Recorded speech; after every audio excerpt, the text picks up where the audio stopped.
Now, the last step for algebra in grade 7 is the extension part. So that's when we're solving two-step equations. So instead of taking one step to solve, we take two-step. This will be reviewed in grade 8, so don't worry if you don't feel like you're quite at this level yet, but I'll still go over it for you. So an example of a two-step problem would be 2x plus 4 equals 14. And we have to figure out what this x is. Now, many of you are here already, and you can see that you might be able to guess what 2 times something plus 4 equals 14. You might already be able to guess, but some of you might not be able to. So what are the steps that you have to do? So here we go. The first thing that we always do, if you recall, we have to isolate the x. That means we have to have the x on the left side and everything else on the right side. So that means we have to deal with this constant. This constant needs to move over here. Now, what did we learn in one-step equations?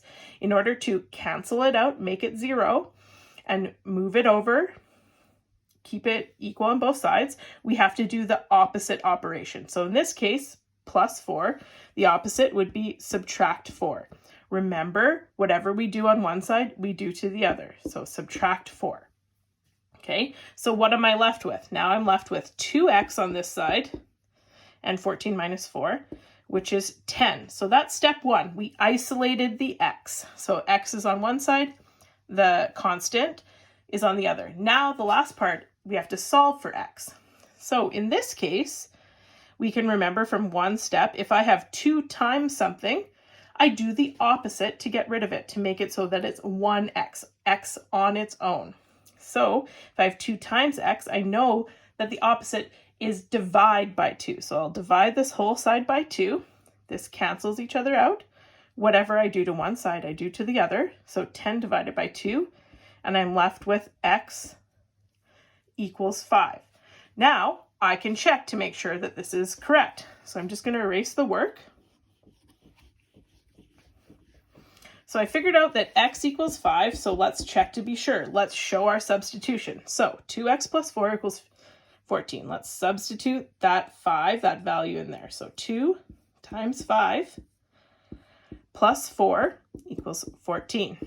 So I showed my substitution step. I'm showing that I can do the substitution. I can perform the operation. So 2 times 5 is 10 plus 4 equals 14. I make sure I finish it. Remember, I'm always using order of operations. So 14 equals 14. It's equal. Equality is preserved. So I know my answer is correct. Let's try one more.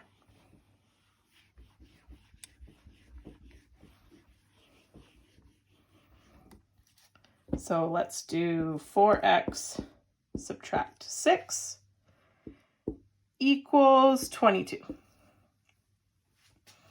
So again, our first step is always to isolate x. By isolating x, that means we have to move everything that's not related to an x to the other side. I need to do that by doing the opposite operation. So this constant right here is -6. My opposite operation would be to add 6. Remember, whatever I do to one side, I do to the other. So I add 6 to both sides. This cancels it out on the one side, so I'm left with 4x. And then I do 22 plus 6, which equals 28. And now I can solve for x. We will remember that this means 4 times x. So the opposite to solve for it, to make it to 1x, would be divide by 4. Because 4 divided by 4 is 1. Cancels each other out. I divide by 4. And then x is equal to 28 divided by 4, which equals 7. Again, I can ensure that this is correct through substitution. So if I have my x equals 7 and I substitute it in, it would be 4 times 7 minus 6 equals 22. So 4 times 7 is 28 minus 6 equals 22. I keep rewriting it. 28 minus 6 is 22. It's 22. It's equal. Equality is preserved. I know my answer is correct.